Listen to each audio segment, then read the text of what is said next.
Welcome back to my channel. ഇന്നത്തെ video October മന്തിലെ bullet journal സെറ്റപ്പാണ്.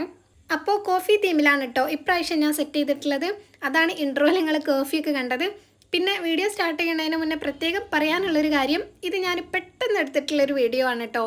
ഒരു 3-4 ദിവസമായിട്ടോ ഞാൻ വീഡിയോ എടുക്കാൻ വേണ്ടി ഇങ്ങനെ പ്രിപ്പയർഡായി നിൽക്കണേ. പക്ഷേ എന്തായാലും ആ ഒരു സമയമാകുമ്പോൾ എനിക്ക് വെളിച്ചം ഉണ്ടാവില്ല. അപ്പോൾ ഇങ്ങനെ 2-3 ദിവസമായിട്ട് മഴ മൂടി നിൽക്കുകയാണല്ലോ. അപ്പോൾ അതുകൊണ്ട് ഞാൻ പിറ്റേന്ന് എടുക്കാൻ ഇങ്ങനെ മാറ്റി വെച്ച് ഇനിയും മാറ്റി വെക്കാൻ പറ്റാത്തതുകൊണ്ട് തന്നെ ഇന്നങ്ങനെ ഷൂട്ട് ചെയ്തതാണ്. പിന്നെ ഉള്ള വെളിച്ചത്തിൽ എടുക്കണോണ്ട് തന്നെ എനിക്കറിയില്ല കേട്ടോ അത് എത്ര രസമുണ്ട് കാണാൻ എന്നുള്ളത്. പിന്നെ ഭയങ്കര സിമ്പിളായിട്ടാണ് കേട്ടോ ഇപ്രാവശ്യം ഞാൻ ചെയ്തിട്ടുള്ളത്. കോഫി തീമാണെന്ന് പറഞ്ഞല്ലോ, അപ്പോൾ അങ്ങനെ കോഫി തീമിൽ സിമ്പിളായിട്ടാണ് ചെയ്തിട്ടുള്ളത്. അങ്ങനെ ഇതാ ഫസ്റ്റ് പേജിൽ തന്നെ ഞാൻ ഒക്ടോബർ എന്ന മന്ത് നെയിം എഴുതി കൊടുത്തിട്ടുണ്ട്. ഇതിപ്പോൾ ഞാനൊരു പേജ് കംപ്ലീറ്റ് ആയിട്ട് അങ്ങനെയൊന്നും ചെയ്തിട്ടില്ല കേട്ടോ. ജസ്റ്റ് ആ ഒരു മുകൾ സൈഡിൽ മാത്രം മാസവും താഴെ ക്യാലണ്ടറുമാണ് കൊടുത്തിട്ടുള്ളത്. പിന്നെ അതിൻ്റെയും താഴെ കുറച്ച് സ്പേസ് ഉണ്ടായിരുന്നു, അവിടെ എന്തെങ്കിലും നോട്ട്സും കാര്യങ്ങളൊക്കെ കൊടുക്കാമെന്ന് വിചാരിച്ചു. അങ്ങനെ ഒക്ടോബറിന് എഴുതി കഴിഞ്ഞതിന് ശേഷം അതിൻ്റെ അപ്പുറത്തായിട്ട് ഒരു കുഞ്ഞു കോഫി ഡൂഡിലും കൂടെ വരച്ചിട്ടുണ്ടായിരുന്നു. പിന്നെ താഴെയാണ് കേട്ടോ ക്യാലണ്ടറിനുള്ള കോളംസ് വരച്ചിട്ടുള്ളത്. അപ്പോൾ അത് ചെയ്യുന്നതിൻ്റെ ഇടയിൽ സ്റ്റോറേജ് ഫുള്ളായിട്ട് എൻ്റെ വീഡിയോ സ്റ്റോപ്പ് ആയിട്ടുണ്ടായിരുന്നു. പിന്നെയാണ് കേട്ടോ എനിക്ക് മനസ്സിലായിട്ടുള്ളത്, അതുകൊണ്ടാണ് അത് കട്ടായത്. അപ്പോൾ അത് ജസ്റ്റ് അങ്ങനെ വരച്ചു കൊടുത്തിട്ടേ ഉള്ളൂ. പിന്നെ താഴെയും സൈഡിലും ഒന്ന് ഹൈലൈറ്റ് ചെയ്ത് കൊടുത്തിട്ടും കൂടെ ഉണ്ടായിരുന്നു, ഒരു ഷാഡോ പോലെ തോന്നാൻ. പിന്നെ അതിൻ്റെ താഴെ കുറച്ച് സ്പേസ് ഉണ്ടായിരുന്നു. അപ്പോൾ അവിടെ ഞാൻ ഈ കഫേൻ്റെ മുകളിലൊക്കെ ഉണ്ടാവില്ലേ ഒരു റൂഫ് പോലെ, അങ്ങനെയാണ് ഉദ്ദേശിച്ചത്. എന്നിട്ട് അങ്ങനെ വരച്ച് കൊടുക്കുന്നുണ്ട്. അവിടെ നോട്ട്സ് എന്തെങ്കിലും ഈ മാസത്തിലുള്ള ഇമ്പോർട്ടൻ്റ് ആയിട്ടുള്ള നോട്ട്സോ കാര്യങ്ങളോ എന്തെങ്കിലും എഴുതാമെന്ന് വിചാരിച്ചിട്ട്.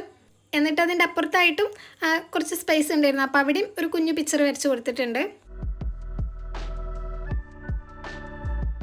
ഇനി ഈ ക്യാലണ്ടറിൽ വീക്സ് എഴുതി കൊടുക്കാം. സൺഡേ മൺഡേ എന്നങ്ങനെ എഴുതുകയാണ്.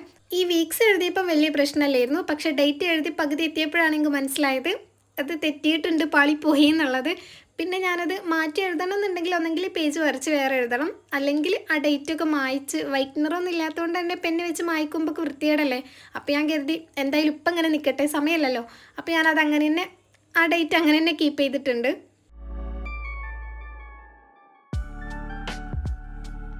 അപ്പോൾ അങ്ങനെയാണ് ഫസ്റ്റ് പേജ് ചെയ്തിട്ടുള്ളത്. ഇനി സെക്കൻഡ് പേജിലേക്ക് വരികയാണെങ്കിൽ ഇവിടെ ഞാൻ ഗോൾസ് ആണ് കേട്ടോ എഴുതുന്നത്, മന്ത്ലി ഗോൾസ് ആണ് എഴുതുക. അപ്പോൾ അവിടെ ഇങ്ങനെ ചെറുതായിട്ടൊരു ഡിസൈൻ കൊടുത്തിട്ടുണ്ടായിരുന്നു. ഞാൻ നേരത്തെ പറഞ്ഞ പോലെ തന്നെ നമ്മുടെ കഫേൻ്റെ മുന്നിലൊക്കെ ഇങ്ങനെ നെയിം എഴുതിയിട്ടുള്ള ബോർഡ് തൂക്കിയിടൂലേ, അപ്പോൾ ആ ഒരു ഇതാണ് ഞാൻ ഉദ്ദേശിച്ചത്. അങ്ങനെ വരച്ചിട്ട് അതിനുള്ളിൽ ഗോൾസ് എഴുതിയിട്ടുണ്ട്. വേറെ പിന്നെ പ്രത്യേകിച്ച് അങ്ങനെ ആ പേജിലൊന്നും ചെയ്തിട്ടില്ല. താഴെ കോർണറിലായിട്ടൊരു പിക്ചർ വരച്ചു കൊടുത്തിട്ടുണ്ടായിരുന്നു. എന്നിട്ട് പിന്നെ ബാക്കി ഒരു ബോർഡർ പോലെ അങ്ങനെ വരക്കാണ് ചെയ്യുന്നത്. പിന്നെ കുറച്ച് ഡോട്ട്സും കൂടെ ഇട്ട് കൊടുത്തിട്ടുണ്ടായിരുന്നു, ഗോൾസ് ഇങ്ങനെ പോയിന്റ് ചെയ്യാൻ വേണ്ടിയിട്ട്. പിന്നെ ലാസ്റ്റ് എനിക്ക് ആ ഗോൾസ് എഴുതിയിട്ടുള്ള ബോർഡ് ഇങ്ങനെ പ്ലെയിൻ ആയിട്ട് നിൽക്കണോണ്ട് എന്തോ പോലെ തോന്നിയപ്പോൾ ഞാൻ അതിനും കൂടെ ഒരു ബ്രൗൺ പെൻസിൽ കളർ യൂസ് ചെയ്തിട്ട് ജസ്റ്റ് ഒന്ന് ഷെയ്ഡ് ചെയ്ത് കൊടുത്തിട്ടുണ്ട്. നെക്സ്റ്റ് വരുന്നത് ഹാബിറ്റ് ട്രാക്കറാണ്. നമുക്ക് ഈ ഒരു മാസം ട്രാക്ക് ചെയ്യാനുള്ള ആവശ്യമായിട്ടുള്ള ഹാബിറ്റ്സൊക്കെ ഇതുപോലെ എഴുതി കൊടുക്കാം. അപ്പോൾ ഞാനൊരു 3 ഹാബിറ്റ്സ് ആണ് കേട്ടോ വിചാരിക്കുന്നത്. സോ ആദ്യം ഹാബിറ്റ് ട്രാക്കറിന് ടൈറ്റിൽ എഴുതി കൊടുത്തിട്ടുണ്ട്. പിന്നെ മുകളിലും താഴെയും സൈഡിലായിട്ട് ഇങ്ങനെ ചെറിയ കോഫി ഡൂഡിലും കൂടെ വരച്ചിട്ടുണ്ടായിരുന്നു. അപ്പോൾ അതും ഒന്ന് ഹൈലൈറ്റ് ചെയ്ത് ചെറുതായിട്ടൊന്ന് കളർ ചെയ്തും കൂടെ കൊടുത്തിട്ടുണ്ട്.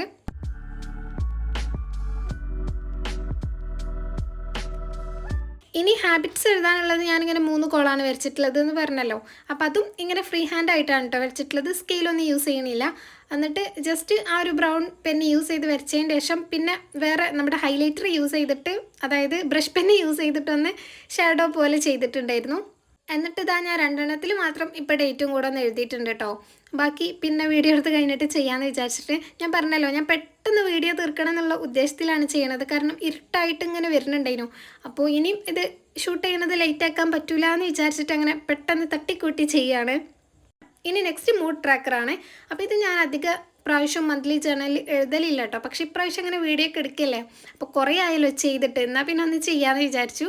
അപ്പോൾ ഇതിൽ ഞാൻ ആദ്യം ഒരു ഐസ്ഡ് കോഫി ഒരു വലിയൊരു ഗ്ലാസ് വരച്ച് കൊടുത്തിട്ടുണ്ടായിരുന്നു. എന്നിട്ട് ഇതിൽ 31 ഐസ് ക്യൂബ്സ് ആണ് വരച്ച് കൊടുത്തിട്ടുള്ളത്. സോ നമുക്ക് ഓരോ ഡേയും ഓരോന്ന് വെച്ച് ട്രാക്ക് ചെയ്യാൻ പറ്റും. പിന്നെ ഐസ് ക്യൂബ്സ് അല്ലാത്ത ബാക്കിയുള്ള സ്പേസിലൊക്കെ കോഫി പോലെ തോന്നാൻ വേണ്ടിയിട്ട് ഒന്ന് ബ്രൗൺ ഷെയ്ഡ് വെച്ചിട്ട് ഇങ്ങനെ കളർ ചെയ്ത് കൊടുക്കുന്നുണ്ട്. പിന്നെ താഴെ 3 ഷെയ്ഡിലായിട്ട് ഇതാ ഹാപ്പിയും സാഡും ആംഗ്രി അങ്ങനെ എഴുതിയിട്ടുണ്ടായിരുന്നു. എന്നിട്ട് മുകളിൽ മൂഡ് ട്രാക്കർ ടൈറ്റിലും കൂടെ എഴുതിയിട്ടുണ്ട്. അങ്ങനെ ഈ ഒരു പേജും കംപ്ലീറ്റ് ആയി. ഇനി നെക്സ്റ്റ് വരുന്നത് ഞാൻ എപ്പോഴും സ്കിപ്പ് ചെയ്യാണ്ട് ചെയ്യണ ബഡ്ജറ്റ് ട്രാക്കറാണ്. ഇത് പിന്നെ സിമ്പിളാണ് കേട്ടോ, വലിയ പണിയൊന്നുമില്ല. അപ്പോൾ ആദ്യം ബഡ്ജറ്റ് ട്രാക്കറിന് എഴുതിയിട്ട് താഴെ 2 കോളം വരച്ചിട്ടുണ്ട്. അതിൽ ആദ്യം 2ഉം ഒന്ന് ബ്ലാക്ക് പെന്ന് യൂസ് ചെയ്തിട്ട് ഔട്ട്ലൈൻ കൊടുക്കുകയാണ് ചെയ്യണത്. എന്നിട്ട് മുകളിൽ ടൈറ്റിൽ എഴുതാനുള്ള സ്പേസും കൂടെ കൊടുത്തതിന് ശേഷം താഴെ കുറച്ച് ഭാഗത്തായിട്ട് ഞാനിങ്ങനെ കോഫി ഡ്രിപ്സ് പോലെ തോന്നാൻ ജസ്റ്റ് ഇങ്ങനെ റാൻഡായിട്ട് വരച്ച് കൊടുത്തിട്ടുണ്ടായിരുന്നു. എന്നിട്ട് പിന്നെ അതിന് ബ്രൗൺ ഷെയ്ഡ് വെച്ചിട്ട് കളർ ചെയ്ത് കൊടുക്കുകയാണ് ചെയ്യണത്. അപ്പം നമുക്ക് ഈ കോഫീൻ്റെ ഒരു എഫക്റ്റ് കിട്ടുമല്ലോ അതിന് വേണ്ടിയിട്ട്. എന്നിട്ട് പിന്നെ മുകളിൽ ഇൻകം എന്നും എക്സ്പെൻസ് എന്നും എഴുതി കൊടുത്തിട്ടുണ്ട്. ഇൻകം ഒരു കോളത്തിലും എക്സ്പെൻസ് മറ്റേ കോളത്തിലുമാണ് നമ്മൾ ട്രാക്ക് ചെയ്യാം. പിന്നെ നല്ല രീതിയിൽ ബുള്ളറ്റ് ജേർണൽ ചെയ്യണമല്ലൊന്നും ഇത് കണ്ടിട്ട് ഞാൻ എന്തൊക്കെയാണ് കാട്ടിക്കൂട്ടണേന്ന് വിചാരിക്കരുത്. എനിക്ക് ഭയങ്കര ഇഷ്ടമുള്ള കാര്യമാണ് ഈ ജേർണൽ ചെയ്യാൻ. പക്ഷേ എനിക്കങ്ങനെ ഭയങ്കരമായിട്ട് വരക്കാനൊന്നും അറിയില്ല. അത് വിചാരിച്ച് ഞാൻ ചെയ്യാതെ നിൽക്കുന്നില്ല കേട്ടോ. കഴിയണ പോലെ ചെയ്യും, നമ്മളെ ബുക്കല്ലേ, അപ്പോൾ അങ്ങനെ ആരും വന്ന് നോക്കുന്നില്ലല്ലോ, ജഡ്ജ് ചെയ്യാനൊന്നും ആരും ഇല്ലല്ലോ. പിന്നെ വീഡിയോ എടുക്കുമ്പോഴാണ് കുറച്ച് സ്റ്റാൻഡേർഡായിട്ട് ചെയ്യലുള്ളത്.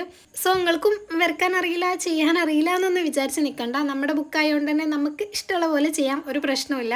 കഴിയണ പോലെ ചെയ്താൽ മതി. ഇനി ഫൈനലി ബ്രെയിൻ ഡംപാണ്. അപ്പോൾ അവിടെയും ഇങ്ങനെ ഞാൻ താഴെ പകുതി വരെ ഡൂഡിൽസ് വരച്ചിട്ടുണ്ട്. എന്നിട്ട് പിന്നെ അതിൻ്റെ ബാക്കിയുള്ള സ്പേസിലൊക്കെ ഇങ്ങനെ കോളം പോലെ വരച്ചു കൊടുക്കാണ് കേട്ടോ ചെയ്യണത്, ലൈൻ ഇട്ടിട്ട്. അപ്പോൾ ഇതും കൂടെ ആയപ്പം ട്രാക്കേഴ്സും എല്ലാം കംപ്ലീറ്റ് ആയിട്ടുണ്ട്. പിന്നെ ഞാൻ ആ സ്ട്രോ ഒന്നും കൂടെ ഹൈലൈറ്റ് ചെയ്ത് കൊടുത്ത് ബ്ലാക്ക് പെൻ യൂസ് ചെയ്ത് ഹൈലൈറ്റ് ചെയ്ത് കൊടുത്തിട്ടുണ്ടായിരുന്നു. ഞാൻ എന്തിനാണ് അതിന് പർപ്പിൾ കളർ കൊടുത്തതെന്ന് എനിക്കറിയില്ല കേട്ടോ, എനിക്കിപ്പോൾ ഒരു മാച്ചും ഇല്ലാത്ത പോലെ തോന്നുക. അപ്പോൾ അത് അതും കൂടെ ആയപ്പം നമ്മുടെ ബുള്ളറ്റ് ജേർണൽ കംപ്ലീറ്റ് ആയിട്ടുണ്ട്. ഇനി ഞാൻ ഓരോ പേജും കാണിച്ചു തരാം. പിന്നെ നമ്മുടെ ഗിവ് അവേൻ്റെ കാര്യം ആരും മറക്കണ്ട. വീഡിയോ ലൈക്ക് ചെയ്യാനും കമൻറ്റ് ചെയ്യാനൊന്നും മറക്കണ്ട. സോ ഇനി നെക്സ്റ്റ് ഒരു വീഡിയോയിൽ കാണാൻ വരെ ബൈ.